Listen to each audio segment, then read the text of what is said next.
लिखावट में इख्तलाफ है, मगर इसके बावजूद इनमें एक चीज समान है और वो है हिंदुस्तानी रूह।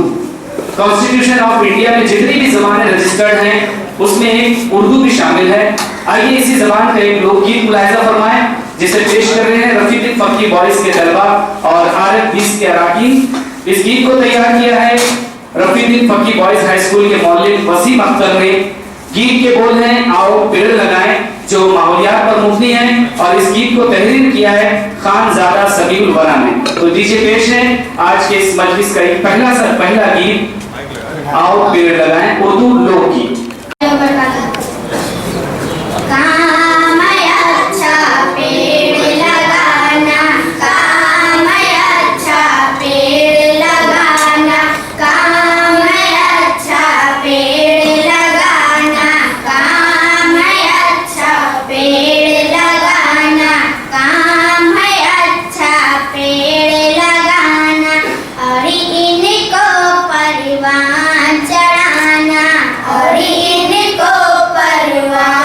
चढ़ाना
से इन नौवे जनाब सदर जलसे साहिब इफ्तिताह ख्वाहरान मगाला नवीस मगाला निगार बहनें व खानुहा व आगायान मोहतरम और मोहतरम ख़वातीन हज़रात, अस्सलाम वालेकुम। उर्दू में लोकगीत एक ऐसा मौजू है जिस पर बहुत तवील गुफ्तगू हो सकती है। जैसे सर ने कहा, यहाँ मैंने इस अपने मकाले में कुछ इशारे पेश किए हैं और चंद मिसालें भी दी हैं, और उम्मीद है कि इस बात का गुमान आप लोगों को हो जाएगा कि ये मौजू जो है वो अपने आप में कितना वसीह है। लोकगीतों की तारीफ उतनी ही पुरानी है जितनी हमारी इंसानी ज़िंदगी। ये न नए हैं न पुराने, बल्कि उस दरख्त के मालिक है जिसकी जड़ें मजबूती से इंसानी शऊर के बतदरीज इर्तका में बेबस हैं। यानी इंसानी ज़िंदगी के अहद पर अहद इर्तका में लोकगीत के रिदम ही साथ साथ चलते रहे। हाज़रीन मजलिस, अब वक्त बदल चुका है, और जब वक्त बदलता है तो आने वाला वक्त गुजरने वाले वक्त से अपने वक्त का तकाजा करता है, और तब कहीं जाकर एक नया वक्त वजूद में आता है। रोना गाना हंसना इंसानी फितरत का खासा है। इंसान तन्हाई में भी रोता है और सबके सामने भी, वो अकेले में भी गुनगुनाता है और महफिल में भी। कभी कभी उसकी हंसी उसी तक महदूद हो जाती है, और कभी बज़्म की बज़्म को शगुफ़ादार बना देती है। लेकिन ये ज़रूर कहा जा सकता है कि इस इंसानी अमल के कुछ ख़ास मुहर्रिकात होते हैं, ख़ास कैफियत होती हैं। ये कैफियत माजी में भी इंसान पर तारीफ थी, जब उसने सबके साथ ख़ानदान और समाज में रहना नहीं सीखा था, और यही कैफियत इस वक्त भी हावी है जब उसने ख़ानदान और समाज में रहना सीख लिया है। इसलिए इस बात का तयन करना बहुत मुश्किल है कि वो लोग जो आवाम के दिलों से फूटते और धड़कनों में बसकर सुरीली आवाज़ मिल जाते हैं, सबसे पहले कब वजूद में आए। इस ज़िम्मे में ये ज़रूर कहा जा सकता है कि मुख्तलिफ बोलियों ज़बानों के इर्तकाई सफ़र में लोकगीत भी अपनी मनाजिल तय करते रहे। वक्त के साथ उसकी सूरत उस शक्ल बदलती रही, लेकिन इसकी कैफियत और महसूसियत में कोई फ़र्क नहीं आ सका और ना आ सकेगा। लोकगीतों के माखज़ पर गौर करें तो पता चलता है कि वो गीत जो मिट्टी से निकलते हैं, दरख्तों से फूटते हैं, पंखटों और पंखडियों के शोर से पैदा होते हैं, वही दरअसल लोकगीत कहलाते हैं। लहलहाते खेतों में किसानों और मजदूरों की बैठ वक्त उठने वाली बेसाख्ता आवाज़ें और फसलों की कटाई के वक्त फ़ज़ाओं में आवाज़ गूंजता हुआ वो मुतरन्नुम नग़मा मेरे नज़दीक लोकगीत ही है। मुअज़्ज़िज़ ख़वातीन हज़रात, आप इत्तेफ़ाक़ करें या न करें, साहिल समंदर से जब तेज़ मौजें टकराती हैं और उन लहरों की इंतज़ार से जो दिलकश तरन्नुम उठता है, मेरे नज़दीक वो भी लोकगीत ही के माने हैं। किसी भी ज़ुबान के लोकगीतों की रवायत पर गौर करें तो जो बात सबसे वाज़ेह तौर पर सामने आती है वो ये है कि आगाज़ से लेकर फ़रोग़ तक ये लोकगीत सिन्फ़े नाज़ुक की ज़ुल्फ़ों के असीर रहे हैं। यानी मर्दों के मुकाबले ख़वातीन ने और शहरों के मुकाबले देही इलाकों ने लोकगीतों को जिला बख्शी है। ये न सिर्फ अवाम की जज्बात का बराह रास्त और फितरी इजहार है, बल्कि अवाम के जहनों में महफूज रहने वाला वो कीमती सरमाया है जिसका हुस्न इहाते तहरीर में नहीं लाया जा सकता, और इश्क खारिज अज़ बयान है, बयान से खारिज है। ये वो कैफियत हैं जिन्हें लफ्ज़ों की बंदिश में कैद नहीं किया जा सकता। लोकगीत गाते वक्त जो कैफियत पैदा होती है वो उसी के मुताबिक खुद बखुद ढल जाते हैं। वज़न में जो भी कमी बेशी होती है उसे गीत गाते वक्त खींच तान कर पूरा कर लिया जाता है। तशबीहात व इस्तिआरात और मुहावरात इन गीतों में बेसाख्ता आ जाते हैं। सादगी और लताफत, तरन्नुम और लय, सोज़ो गुदास, शीरीनी और मिठास लोकगीतों की अहम खुसूसियात हैं। लोकगीतों की तख्लीक अंधे टके उसूलों की पावर नहीं रही है। यही वजह है कि लोकगीत एक आज़ाद और सबसे ओरिजिनल सनफ़ अदब है। इनमें काफिया रदीफ बहर ढूंढना मुश्किल होता है, मगर भरपूर शेरियत होती है और साथ ही तरन्नुम भी। जिस कैफियत में ये गीत तारीफ होते हैं उसी कैफियत में उसके सुनने वाले भी मुब्तला हो जाते हैं। सामीन, उर्दू ज़बान को मुख्तलिफ अदवार के पस मंज़र में देखें तो अल्फाज, अफ़आल और लहो लहजे में नुमाया फ़र्क देखने को मिलता है।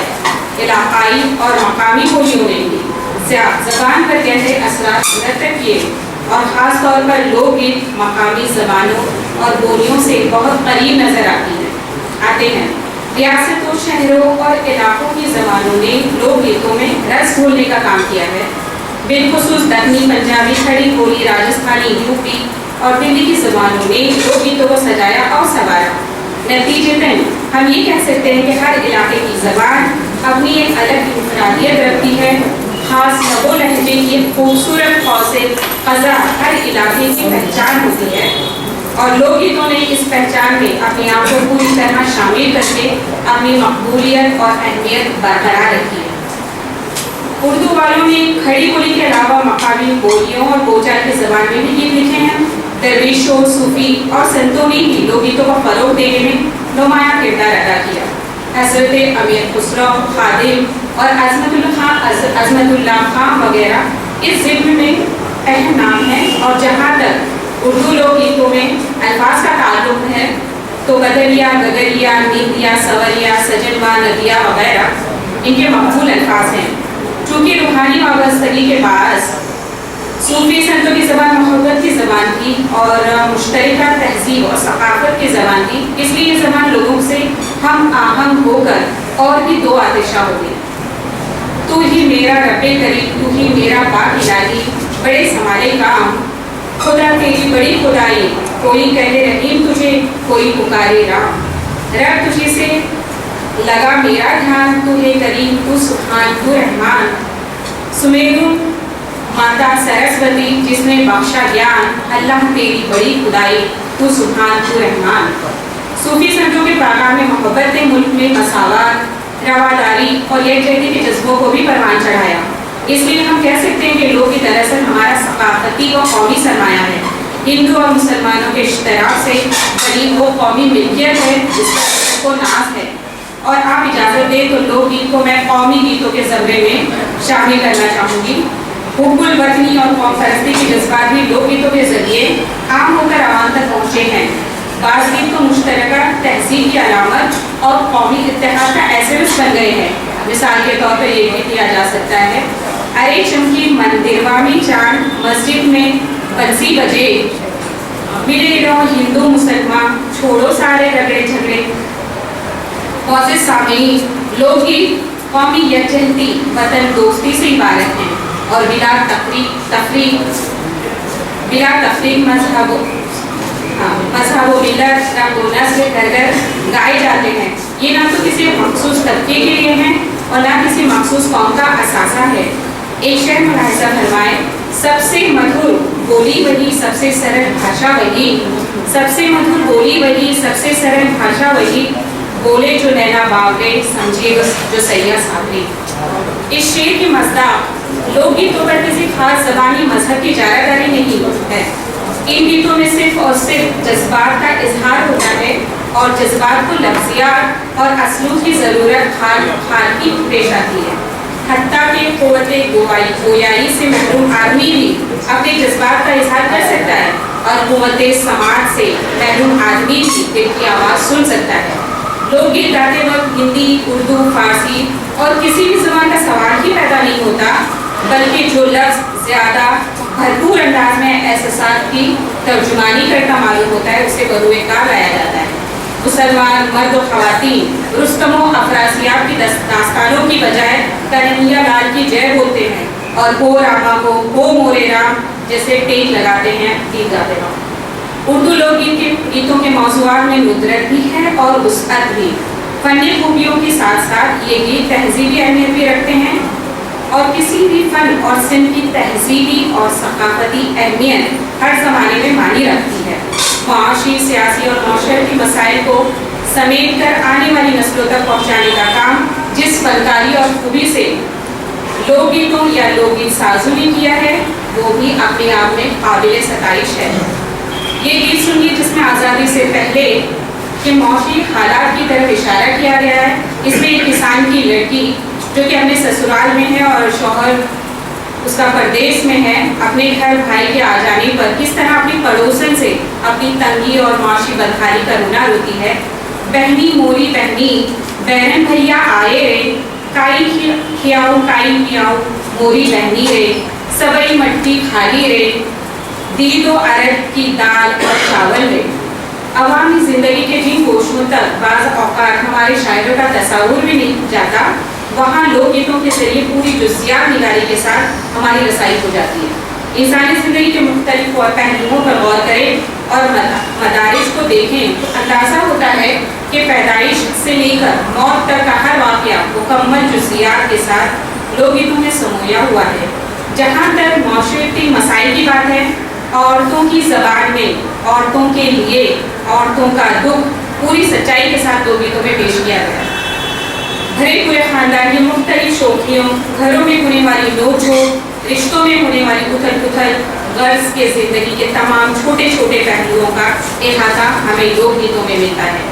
جن موضوعات کو ہم لوک گیتوں کا اصل موضوع تسلیم کر سکتے ہیں ان میں موسموں اور تہواروں کے گیت، شادی بیاہ و مختلف رسومات کے گیت، جفاکشوں اور مزدوروں کے کورس گیت وغیرہ بھی شامل ہیں۔ سامعین، یوں تو اردو شاعری میں موسم کو بار بار یاد کیا جاتا ہے، لیکن لوک گیتوں میں جو گیت موسم سے متعلق ہیں بےحد خوبصورت اور مترنم ہیں، اور غالباً لوک گیتوں کی مقبولیت میں ساون کے موسم کے لوک گیتوں کا بڑا دخل ہے۔ مثلاً ایک گیت سنیے۔ ساون کی رت آئی سکھیرے، آؤ سکھیرے جھولا جھولے، کالی کالی بدلیا چھائی، آؤ سکھیرے جھولا جھولے، موہے یاد پیا کی آئی میں تو نہ جھولوں، مورے پیا کی پتیا نہ آئی میں تو نہ جھولوں، پھول کھلے ہیں رنگ برنگے، من میں اگی کئی امنگے، من میں کلی کلی مسکائی، آؤ سکھیرے جھولا جھولے۔ جب سے پیا پردیس سدھارے، رتیا کٹک ہے گن گن تارے، موہے ایک پل نیند نہ آئے، سکھی جھولا میں نہ جھولوں۔ لوک گیت ہمارے سیدھی اور صاف زندگی کا عکس ہے، اس میں تصنع اور بناوٹ ہے ہی نہیں۔ جیسا کہ شعر میں کہا گیا ہے، گیتوں کی دنیا میں کوا خط لے جاتا ہے، چیر پیغام پہنچاتی ہے، مینا سندیش لے جاتی ہے۔ میں اپنی بات کو اس مصرے کے حوالے سے سمجھانا چاہوں گی، جس کا اعلان اردو کے عظیم المرتبہ شاعر فیض احمد فیض نے اپنی شاعری میں کیا تھا، لیکن یہ مصرع لوک گیتوں پر بہت زیادہ صادق آتا ہے، کیونکہ اس کا صحیح معنوں میں ادراک لوک گیتوں میں ہوتا ہے، جو دل پہ گزرتی ہے رقم کرتے رہیں گے۔ جہاں تک محنت کش شخصوں کے گیتوں کی بات ہے، ان گیتوں نے تھکے ماندے مزدوروں کو حوصلہ بخشنے کا نمایاں کام انجام دیا ہے۔ لوک گیتوں میں ایسے گیت بھی شامل ہیں جن میں بہادری کے واقعات بیان کیے جاتے ہیں۔ ایسا کرنے کا مقصد جوش و خروش اور ہمت و حوصلہ پیدا کرنا ہے۔ مثلاً مرمر مرمر ڈھالے گولی، کھن کھن تیر کمان چلائے، گھم گھم گھم گھم بجے نگارے، مارا مارا پڑے سنائے، جھل جھل جھل جھل جھلم چمکے، نیلم رنگ پڑے دکھلائے، چم چم چم تیگا چمکے، دم کے چھری کٹارے آئے۔ کئی لوک گیتوں میں تاریخ کے واقعات اور ایک خاص عہد کی طرح سے معاشرت کی جھلکیاں بھی پیش کی گئی ہے۔ مثلاً جب مغلوں اور افغانوں میں من مٹاؤ نہیں ہوا تھا تو اس قسم کے گیت گائے جاتے تھے۔ آگرہ ملتان صدقے، سارا ہندوستان صدقے، کابل اور قندھار صدقے، لونڈی کا گھر بار صدقے۔ اسی طرح سے خوب لڑی مردانی وہ جھانسی والی رانی تھی، جیسے مشہور مصرے سے معلوم ہوتا ہے کہ سن 1857 کے مجاہدوں کا ہمارے قوم کے عوام کس طرح اعزاز کرتے تھے۔ سامعین، ماضی سے آج تک فلموں میں اردو گیتوں کا چلن رہا ہے اور ساتھ ہی لوک گیتوں کا بکثرت استعمال ہوتا رہا ہے۔ ہندوستانی فلموں کے وہ لمحے جو آج بھی شاہکار ہیں، وہ یقیناً لوک گیتوں کے زیر اثر بنے ہیں۔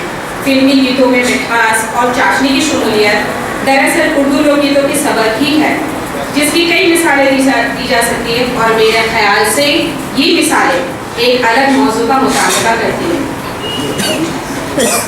حاضرین جلسہ، ایک طالب علم کی حیثیت سے لوک گیتوں پر یہ میرا سرسری مطالعہ ہے، ایک سرسری جائزہ ہے، جس میں یقیناً کئی گوشے بیان سے رہ گئے ہوں گے، क्योंकि किसी एक मजमून या मकाले में हज़ारों खूबियों और खसूसियत का जिक्र करना, उसका अहाता करना एक मुश्किल अमल है।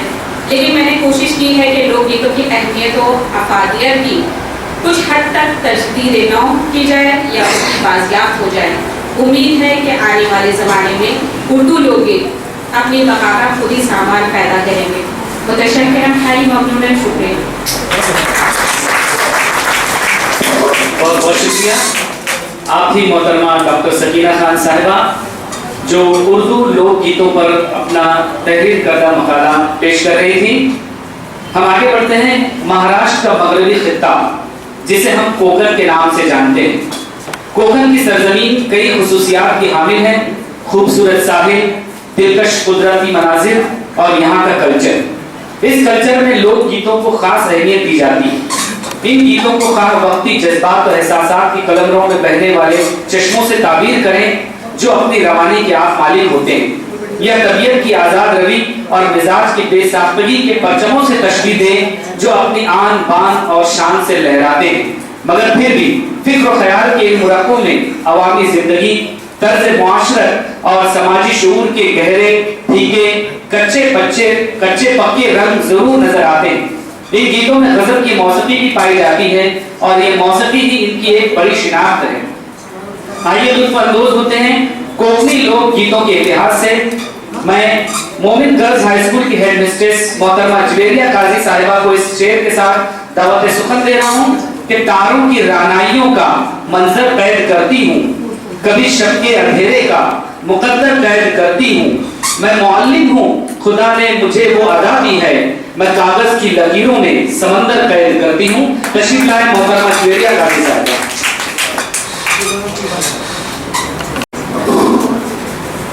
शुरू अल्लाह के नाम से जो बड़ा मेहरबान निहायत रहने वाला है। अस्सलामु अलैकुम वरहमतुल्लाहि वबरकातुहू। सबसे पहले तो मैं तमाम मौजूद हाज़रीन का तहे दिल से शुक्रिया अदा करना चाहती हूँ क्योंकि बेशतर चेहरे जो हैं मैं जानती हूँ कि वो अपने आप में अंजुमन हैं। छुट्टी के दिन आपने जहमत हमारे लिए इख्तियार की, इसके लिए मैं ममनून हूँ।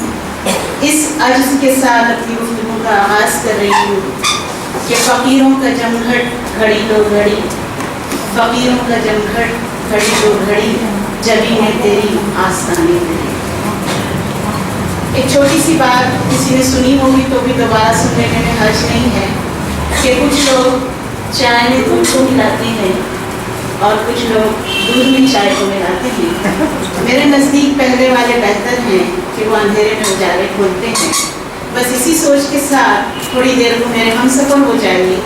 मैंने जो थोड़ी सी कोशिश की है इसलिए भी कि ये खित्ता कोकण मुझसे कुछ करीब भी है और इसका हक अदा करना मुझ पर लाजिम भी था।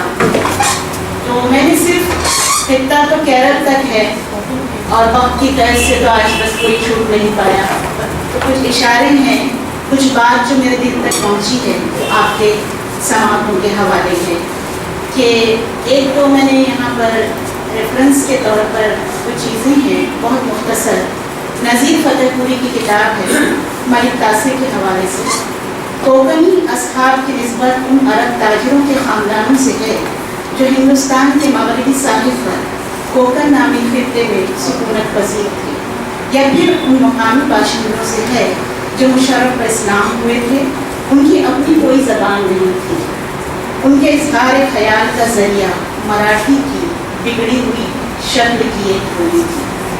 इसके बाद हमारे मकामी मशहूर शायर जिन्होंने कोकणी का बहुत उत्तम अदा किया है, ज़रीफ निज़ामपुरी की किताब से एक हवाला है कि उर्फ़ आम में जिन अफराद को कोकणी कहा जाता है वो अरब से आए हुए ताजिर हैं जिन्होंने हिंदुस्तान में आकर जहाँ तहाँ दरिया किनारे अपने आप को बसाया और कोली लोगों की लड़कियों से शादियाँ की। ये पता नहीं चला कि कोली लोग हिंदुस्तान में कब से आबाद हैं। अरबों की ये नस्ल जिन्हें कोकणी कहा जाता है तमाम के तमाम मुसलमान हैं कि आज भी वही माहीगीर कौम कोली जिनमें से कुछ ईसाई हो गए हैं या हिंदू बराबर वही कोकणी ज़बान बोलते हैं जो हम अपने घरों में बोलते हैं। اتنا فرق ضرور ہے کہ ہم لوگوں کی زبان میں کچھ عربی فارسی کے الفاظ بھی شامل ہیں. بہرحال اس سے انکار نہیں کیا جا سکتا کہ کوکنی ایک مستقل مکمل مقامی زبان ہے. اس سے پہلے کہ میں آگے بڑھوں، جیسے کہ لوک گیت، لوگ کوکنی زبان میں لوگوں کو کہتے ہیں، لوگ، تو ظاہر سی بات ہے کہ کوکن سے اس کا تعلق یہی ظاہر ہوتا ہے. اور اس میں وہ انسان ہے میرے نزدیک جو اس معاشرے کی مٹی بھی ہے اور اس کا سائبان بھی. اس سے پہلے کہ میں آگے بڑھوں کہ ناانصافی ہوگی کہ ہم کوکن کی ایک جھلک نہ دیکھیں.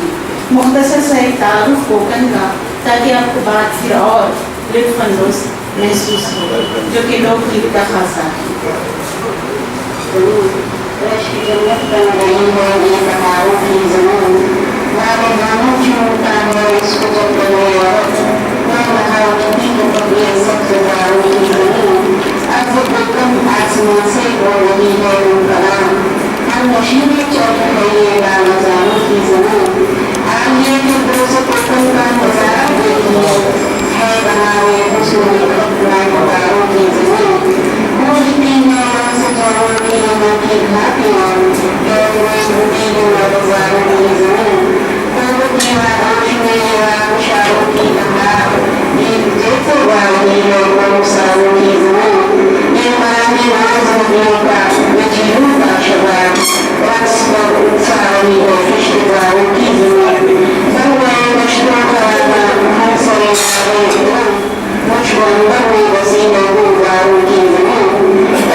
دریا کی روانی، جنگل کا سناٹا، باغ کی شادابی، سبزے کی مہک، خوشبو کی لپٹ، نسیم کے جھونکے، دھوپ کی شدت، گرمی کی تپش، جاڑوں کی ٹھنڈ، صبح کی شگفتگی، شام کی دلاویزی، رنج و غم، غیظ و غضب، جوش و محبت، افسوس، خوشی، ساتھ ہی دنیا میں جتنے بھی مظاہر ہیں، خواہ مادی ہوں یا جذباتی، سب کا اثر دل پر پڑتا ہے. اور دریا کی روانی سے ہر شخص محفوظ ہوتا ہے. سبزے کو دیکھنے سے ہر شخص کو فرحت ہوتی ہے اور اسی اثر کو آواز کے الفاظ سے ظاہر کیا جاتا ہے. حیوانات پر جب کوئی جذبہ طاری ہوتا ہے تو وہ مختلف قسم کی آوازوں کے ذریعے ظاہر ہوتا ہے. مثلا شیر کی گونج، طاؤس کی جھنکار، کوئل کی کو، بلبل کا ترانہ. اسی طرح جب انسان پر کوئی جذبہ طاری ہوتا ہے تو الفاظ اور آواز کے ذریعے ظاہر ہوتا ہے. گیت کیا ہے یہ مجھے بتانے کی ضرورت نہیں. گانا اور رونا انسانی فطرت سے داخل ہے. انسان ہر شہری ہو یا دیہاتی، پڑھا لکھا ہو یا ان پڑھ، مرد ہو یا عورت، جوان ہو یا بوڑھا، جب اسے تکلیف پہنچتی ہے تو رو پڑتا ہے اور خوشی ہوتی ہے تو کھلکھلاتا ہے اور کبھی گانے لگتا ہے. فرق صرف اتنا ہے، توجہ چاہتی ہوں، فرق صرف اتنا ہے کہ شہریوں کے گیت راگ راگنی سرگم کی رہی منت ہیں، مگر ایک دیہاتی ڈھولک اور اس کے نہ ہونے پر تھالی ٹوٹیا گھڑے سے سر ملا لیتا ہے. لیکن شہریوں کی طرح وہ ان آلات کا تابع نہیں ہوتا. پانی کے جھرنے گاتے ہیں، پتے کھڑکھڑا کر ناچتے ہیں، کلیاں چٹک چٹک کر تبلے کی طرح تھاپ کی ہم آہنگی کرتی ہیں. سمندر کی لہریں اٹھ اٹھ کر داد دیتی ہیں اور جوش میں آ کر بھنور کے گھنگرو پہن کر کبھی کبھی خود رقصاں ہو جاتی ہیں. گیتوں کی قدامت، گیت کب بنے اور کس نے بنائے یہ معلوم کرنا بہت دشوار ہے، لیکن اپنے عہد کی یادگار ہیں اور یہی حال ان کے بنانے والوں کا. یہاں ایک چھوٹی سی بات میں مجھے خوشی ہے کہ یہاں تینوں مقررین جو ہیں موضوع کے حوالے سے وہ خواتین ہیں، اور یہاں کسی بات کو آگے آئے گی کہ یہ کتنی پیاری اور کتنی گہری بات ہے کہ دیہاتیوں میں نام و نمود کی خواہش نہیں تھی. ان کے پاس غالب سی فلسفیانہ ذہنیت اور اقبال جیسا دماغ نہیں تھا، لیکن دل وہی تھا جو ان شاعروں کے پاس. अगले जुमले पर भी तवज्जो चाहती हूँ। फर्क है तो सिर्फ इतना कि शायर शोहरत का दिलदादा है, घरेलू गीत बनाने वाला कानी है, इतना काने कि उसने कोई तखल्लुस भी नहीं रखा। इतना जरूर मालूम होता है कि गीतों की दुनिया में मर्दों से ज्यादा औरतों ने काम किया। गीतों की ज़बान ठेठ और देहाती होती है, मुकामी लहज़ो लहजे का बहुत असर होता है और इम्तियाजी खुसूसियत ये है कि जो अल्फाज देहातियों की ज़बान पर मंच जाते हैं वही इस्तेमाल करते हैं, ना वो मतरूकात के कायल हैं ना वज़ह इस्तिलाहात। अगले दो जुमलों पर भी तवज्जो चाहती हूँ क्योंकि यही हासिल है मेरे नज़दीक लोकगीत का कि वहाँ महल की जगह भवन में नहीं ली, चिट्ठी पत्र से नहीं बदली, संदेश पैगाम में तब्दील नहीं हुआ, हाल व हैवाल वैसा ही है, पंछी की जगह परिंदे में नहीं है, वो मुल्क को देश से नहीं बदलता, वो हालत पर दिशा को तरजीह नहीं देता। बाज़ गीत तो इतने साफ हैं कि शायद पूरे मुल्क में समझे जा सकते। ये सादगी अल्फाज हैं, कहीं तशबीहात, कहीं इस्तिआरे अल्फाज की बंदिश, इस तरह की भूल भुलैयाँ भी नहीं। अब जाहिर सी बात है गीत जो हैं वो मौक़ों पर गाए जाते थे, रस्म व रिवाज जो हैं वो गीतों से जुड़े हुए हैं। तो हमारे यहाँ एक रस्म हुआ करती थी जिसको हम पान खाना कहते हैं, शादी से पहले चाय पान की रस्म। तो उसमें जब ख़ानदान में रिश्ता होता है तो फिर मज़ीद रिश्तेदारों को बुलाकर आगाह किया जाता है और शादी के इंतज़ामात में ताउन की दरख्वास्त की जाती है और पान के साथ तवाज़ा होती थी, इसलिए उसका नाम पान खाना है। इसी तरह कुरान शरीफ, मौलूद शरीफ की रस्म हुआ करती थी पहले और उसमें ये मैंने एक किताब से रेफरेंस लिया है, मोमिना दरवी साहब की किताब से, कि मौलवी इस्माइल का कोकनी का मौलूद नामा पढ़ा जाता था। इसके अलावा अरबी के कसायद, फ़ारसी शायरों के कलाम भी पढ़े जाते थे और आखिर में सारे ज़ाकिरीन खड़े होते थे और फातिहा पढ़ी जाती थी। इसके बाद मंगनी की एक रस्म होती थी, उस पर गीत पढ़े जाते थे। इसमें एक बड़ी मज़े की बात मुझे मालूम हुई कि मंगनी के गीत में उस वक्त में ये रिवाज था कि बड़े बूढ़ों और ख़ानदानों से मशवरा किया जाता था, तो अगर किसी को भूल गए तो उसका इजहार गीत के ज़रिए होता था। यानी इजहार का तरीका भी देखिए कि नाराज़गी भी कैसे जाहिर करते थे कि शहर में धूम मची है, शादी किसकी होती है, दूल्हे के अब्बा से पूछो, दूल्हे की अम्मी से पूछो। दूल्हे के अब्बा बोले मेरे बेटे की शादी है, दूल्हे की अम्मी बोली मेरे बन्ने की शादी है। तो कितना प्यारा तरीका, कितनी प्यारी तहजीब थी। इससे पहले आंठा ढोलक के गीत, रचगे के गीत, मेहंदी की रस्म में गीत, सांचत बरी की रस्म यानी दूल्हे की तरफ से जो सामान दुल्हन को भेजा जाता है उस पर भी गीत, सहरा पढ़ा जाता था, निकाह खानी के गीत, रुखसती के गीत, हर तरह के गीत। यानी कोई शोभा जिंदगी का ऐसा नहीं था जो गीतों से खाली था। यहाँ तक कि चक्की पीसने के गीत, जब चक्की पीसी जाती थी, मुझे अपने बचपन में भी याद है, पूरा गीत तो याद नहीं रहा लेकिन एक उसका बोल कि चक्की रे मेरी माई, कूटा रे मेरा भाई, औरतें पढ़ती थी और ये चक्की का गीत गाती थी कि चक्की रे मेरी माई और कूटा रे मेरा भाई। देखिए बहुत गहराई है इन अल्फाज में। मल्लाहों के गीत अपनी मेहनत की शिद्दत और वक्त की तवालत को कम करने के लिए। लोरियाँ बहुत अहम हिस्सा है लोकगीत का। मुश्तरका ख़ानदान में शिकायतें, नारवा सलूक का बयान हंस हंस कर लोकगीत में किया जाता था। अम्मा बाबा की मोहब्बत, बहनों का दिला, बुजुर्गों की शफकत, हर चीज़ इन गीतों का हिस्सा है। मैं आपके सामने एक झलक लोकगीत के एहसास को बयान करने के लिए पेश करना चाहती हूँ। मेरे नज़दीक भी ये इंकशाफ था कि मन्नत का गीत भी है और मन्नत भी कैसी, देखिए आप कि वो लोग अपने वक्त से बहुत आगे थे सोच के एतबार से कि शराब इतनी बड़ी दानत है कि घरों को खा जाती है और सबसे ज़्यादा उसका शिकार औरतें होती हैं। तो औरतों ने मन्नत मांगी है कि मेरा शौहर शराब छोड़ दे तो मैं ये चढ़ावा दे दूँगी, मेरा ससुर शराब छोड़ दे तो मैं ये चढ़ावा छोड़ दूँगी। मैं उस गीत उसको उसके एसेंस के साथ आपके सामने पेश करना चाहती हूँ। शायद कुछ अल्फाज इतने वाज़ेह ना हो लेकिन एहसास के लिए अल्फाज की ज़रूरत नहीं होती। اس کے بعد ایک گیت ہے جو پیدل چلتے تھے جب یا بیل گاڑی سے سفر کرتے تھے تو اس سفر کو آسان بنانے کے لیے ایک گیت ہے.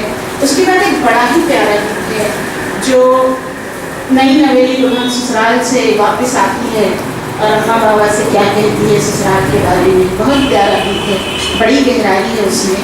تو وہ بہت ہلکی ہلکی سی جھلک ہم یہاں دیکھ لیں اور اس کے بعد میں تھوڑا سا اختتام ہے.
ریکارڈنگ جو ہے پروفیشنل ہم گھر میں ہی کر رہے تھے. وہ یہی کہہ رہے ہیں کہ ہم جا رہے ہیں منت چڑھانے کے لیے. تو دوسری جو خاتون پوچھتی کہ کیسی منت, تو میرے بیٹے نے شراب چھوڑ دی ہے تو میں چاندی کا بھوپڑا, وہ اس طرح کے الفاظ اس میں آتے ہیں کہ وہ چڑھاوا پیش کرنے جا رہے ہیں. تو کتنی پیاری ایک بات میرے سامنے آئی.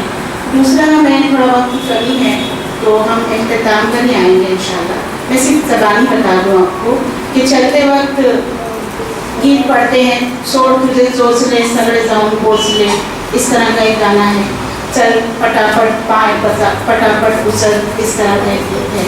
اس کے بعد جس گیت کا میں نے ذکر کیا اس میں دیکھیے جب میں بچپن میں سنتی تھی تو اس کی گہرائی کا اندازہ نہیں تھا. اور جیسے کہ ذکر ہوا کہ کوکن جو ہے اس میں جوڑا ہے لوگوں کو, مقامی لوگوں کے بیچ میں اور باہر سے آئے ہوئے لوگوں کو جوڑنے کا کام جو ہے کوکن نے کیا ہے. تو اس کوکنی زبان اور تہذیب میں آپ کو پوری مشترکہ تہذیب اس خطے کی نظر آئے گی. تو شکایت کے طور پر بیٹی کہہ رہی ہے اپنے والد سے کہ موٹیا گھرسا کوکل واسا بابا کائپا ہوں دلی ملا, بابا کائپا ہوں دلی ملا. موٹیا گھرسی موٹ موٹاری بھانڈی گھسताना दिवस जातो ग बाबा घसताना दिवस जातो. मोठ्या घरची मोठमोठाली पायरी चढताना दिवस जातो ग बाबा चढताना दिवस जातो. मोठ्या घरचा कोकलवासा बाबा काय पाहू दिली मला, बाबा काय पाहू. लेकिन मैं एक और चीज़ की तरफ आपकी तवज्जो दिलाना चाहती हूँ. मुझे लगता है इस प्रोग्राम का मकसद हासिल हो जाएगा अगर मैं कामयाब हो गई तो. एक लोरी होती थी, देखिए इसमें कि जो आगरी को हम कहते हैं, ये जंगल से जिन लोगों का ताल्लुक है ये मुसलमानों के बड़े करीब रहे, खासतौर कोकन में. तो उनका कल्चर भी शामिल रहा और कभी वहाँ ये ख्याल ही नहीं आया कि ये कोई और लोग हैं, हम कोई और लोग हैं. वहाँ इंसान ने इंसान को बदला है, समझा है, चाहा है, माना है. तो एक ही मिसरा है उसका कि भूख लागली पोटाला न धाव मारली डोंगराला. एक ही जो लाइन है ये पूरी उस तहजीब को बयान कर देता है कि जंगल से रिश्ता क्या था उनका, कि जब भी कोई उनकी ज़रूरत है वो जंगल पूरी करता था. और उसको वो लोरियों की शक्ल में हमारे घरों में हमारे बच्चों को भी सुनाया करते थे और उस पर कभी किसी ने कोई एतराज़ नहीं किया, बल्कि उनकी बड़ी पसंदाई रही. उनको मतलब शादियों में मौक़ों पर बराबर उनको दावत दी जाती थी, उनको शामिल किया जाता था. इरफान सर यकीनन तारीफ करेंगे क्योंकि हम दोनों का ननियाल वही है जहाँ की मैं ये बात कर रही हूँ। इसके बाद एक लोरी है, वो 4 बोल में सुनाऊँ आपको ताकि आप तक वो बात पहुँच जाए। गीता गाऊँ ढूंढली गीता। अब नाम थोड़े बिगाड़ते थे पहले लोग, अब्दुल चे वराडन दोन शीता। अब यहाँ शीत जो है मराठी लफ्ज़ है, अब दोन शीता यानी बहुत पैसे वाला आदमी होगा। पहले सादगी थी, शादियों में भी बहुत सादा एहतमाम होता था। तो एक गीत है लेकिन उसमें देखिए पस मंज़र आपका, एक शीत उड़ाला गंगा जाऊं बुड़ाला गंगा बोलते तू कौन अब्दुल बोलते नी मोर। तो वहाँ गंगा बोलने से किसी का ईमान कमज़ोर नहीं होता है। ये सबसे प्यारी चीज़ है हमारे लोग को गीतों की। वहाँ एहसास और मोहब्बत और अपनानियत की वो बोली थी जो दुनिया का कोई लिटरेचर बयान नहीं कर सकता, और यही आज हम मिस कर रहे हैं। इसके बाद एक लोरी का एक बोल है कि अल्लाह इल्लल्लाह नूर मोहम्मद सल्लल्लाह, नूराची टोपी जो भी बच्चा रहता था उसका नाम लेकर, हाथ की टोपी फलाको, इस तरह से। तो लोकगीत जो है उनका अभी तक कोकनी लोकगीत जो उस कोकन के हैं, रत्नागिरी के मिल जाएंगे आपको, पर पूरे कोकन के जो लोकगीत हैं वो अभी हमने कुछ जमा किए हैं। इंशाअल्लाह कभी हम उसको शाये करेंगे किसी शक्ल में, तो आपको असली कोकन की जो रूह है वो उसमें दिखाई देगी। कि अक्सर लोग मजाक उड़ाते हैं कि कोकनी यानी रेड़े, और मैं बहुत नाराज़ होती हूँ कि जब आप इरफान फ़कीर को सुनते हैं और फिर ये कहते हैं कि कोकनी यानी रेड़े, तो ये जस्टिफाई नहीं है। और नहीं सर, अभी हम ये बात नहीं करेंगे। इसके बाद